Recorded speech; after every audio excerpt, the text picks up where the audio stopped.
Hello అండి, నమస్తే. నేను మీ Subhanvi. Welcome to Subhanvi channel.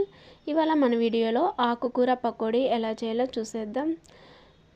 ఈ ఆకుకూర పకోడీ ప్రిపరేషన్ కోసం అయితే పొడవుగా కట్ చేసుకున్న ఆనియన్, సన్నగా కట్ చేసుకున్న పచ్చిమిర్చి, కొంచెం ఆయిల్ వేసి వేయించుకున్న తోటకూర, ఇందులోనే పచ్చిమిర్చి, కట్ చేసుకున్న ఆనియన్, మనం శనగపప్పు కూడా కావాలనుకుంటే నానబెట్టి తీసుకోవచ్చు.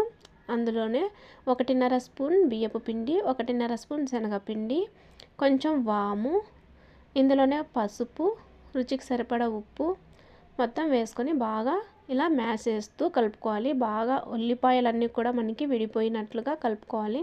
ఇప్పుడు ఇందులో కొంచెం కొంచెం వాటర్ వేసుకొని ఈ విధంగా కలిపి పెట్టేసుకోవాలి.